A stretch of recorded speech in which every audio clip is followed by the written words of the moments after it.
morning students. We have completed till Rutherford atomic model. Now we can say conclusion of Rutherford concluded was that he told about the nucleus in an atom. The nucleus is there and the mass is concentrated in this part. The positive, you can say, nucleus is made up of protons plus neutrons, and neutrons, no charge is there, protons positive charge. So as a whole, nucleus is positively charged, the mass is concentrated in the nucleus, and the electrons are there revolving around the nucleus in circular orbits, you can say. These circular paths of electrons are orbits. So this is dense part, this is positive part, and the electrons are revolving around the nucleus in these circular paths called orbits. Now the thing is that this was the conclusion of Rutherford. Now the next thing, you can say, next topic is the atomic number,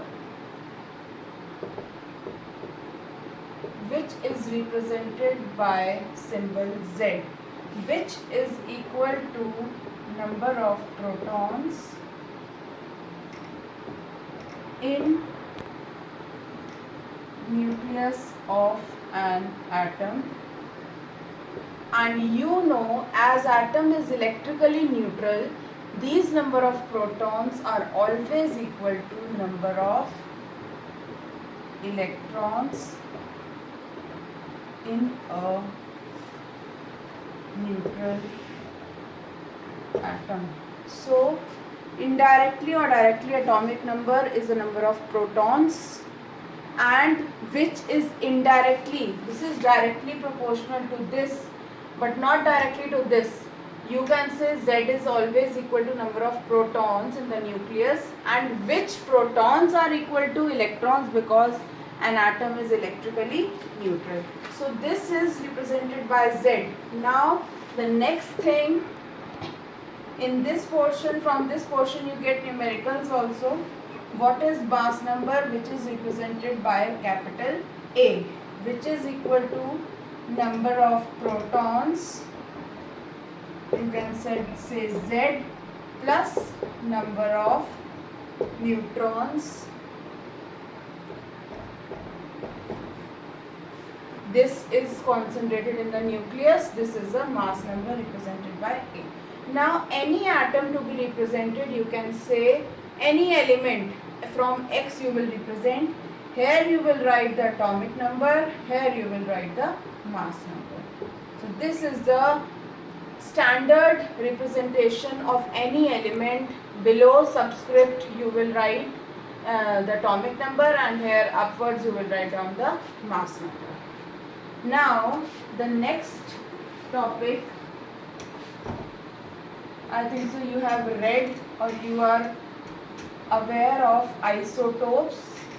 In 10th class also you have read this. What are isotopes and what are isobars? See, first of all, isobars are the atoms with same mass number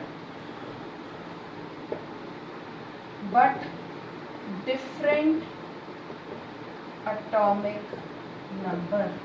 Example, you can say C,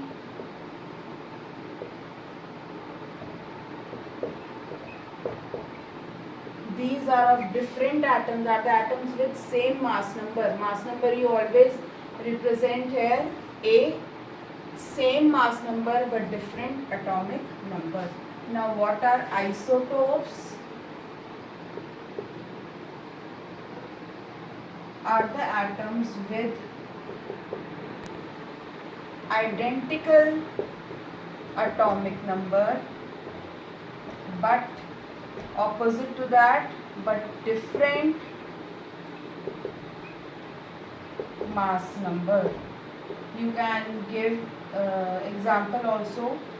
See, carbon and carbon Carbon can be represented by with different mass numbers also, and the common example you have read or you are knowing that of protium, deuterium and tritium, H11, H12, H13, protium, deuterium, tritium, same atomic number, different mass numbers. These are the examples of isotopes. Another example you can take of chlorine, 1735 and 1737, again same atomic number and different mass numbers. See, these two are the drawbacks of Rutherford model of an atom, which are very important, which used to come in the exam. Like for example, I will be explaining you two main drawbacks. How to explain, you can explain in your own words also, but to explain in your own words you should understand what is there. See, Rutherford has explained that nucleus is there in between and electrons are there in orbits. Now the two drawbacks, first one is Rutherford nuclear model of an atom is like a small scale solar system. He compared his model with solar system, and you know sun is there in the solar system and planets are revolving with nucleus playing the role of sun. He compared this nucleus with sun and electrons with planets. So, and they should move around. When he compared both of the two, they should move. What they should move? Electrons should move around the nucleus in well-defined orbits. You know, in solar system also planets are revolving around the sun in well-defined orbits. So electrons should also move around the nucleus in well-defined orbits. And when a body is moving in an orbit, it undergoes acceleration. This point, you know, this is obvious point. According to electromagnetic theory of Maxwell, whenever a charged particle, when accelerated, should emit electromagnetic radiation. Whenever, you know, acceleration would be there, and whenever a charged particle, like for example electrons are revolving, they are accelerated, they should emit electromagnetic radiation. So an electron in an orbit will emit radiation, and when they will emit radiation, the orbit will continue to shrink.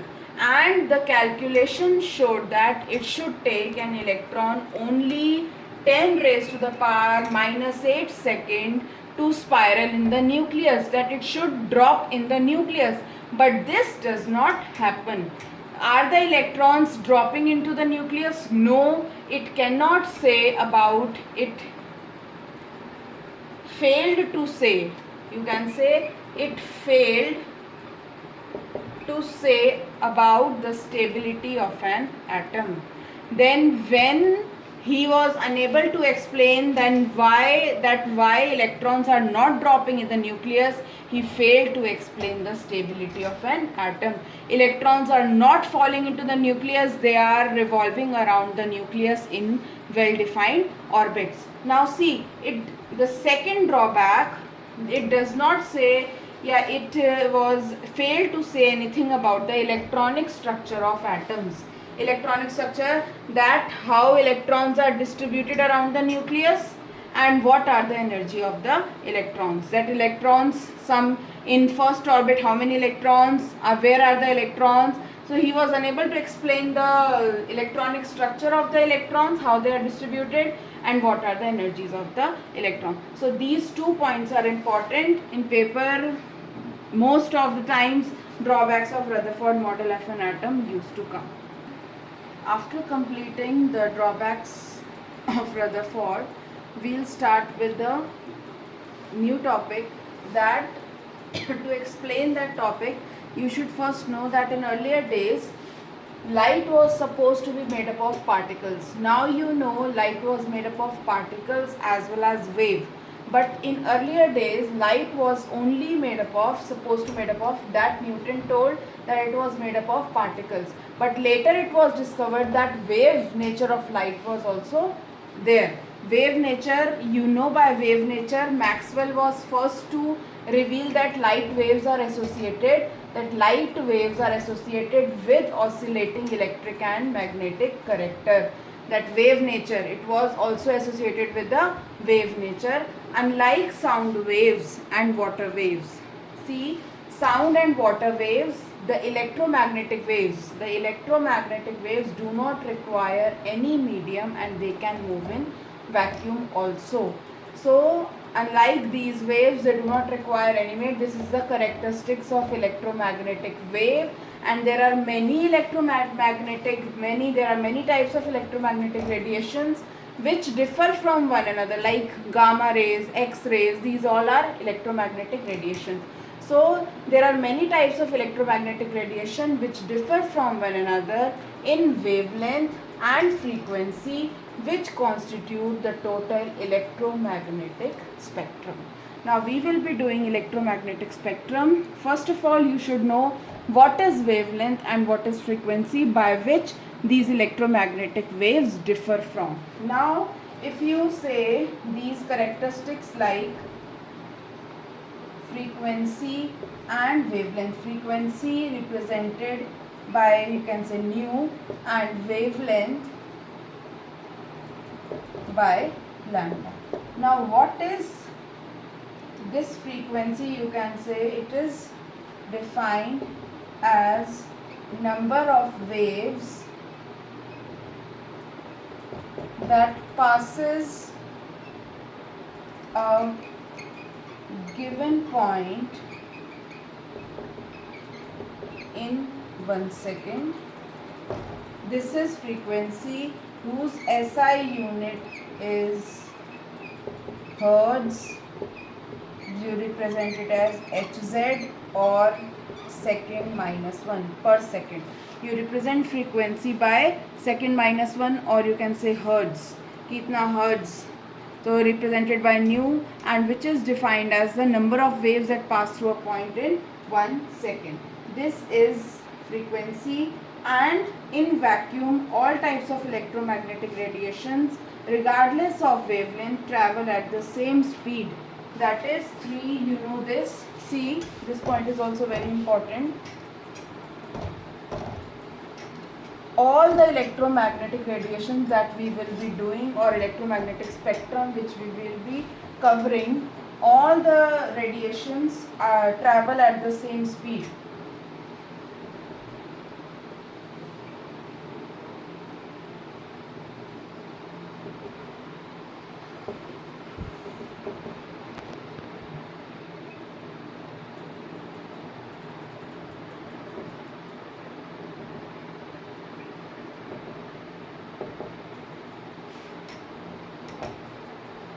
In vacuum,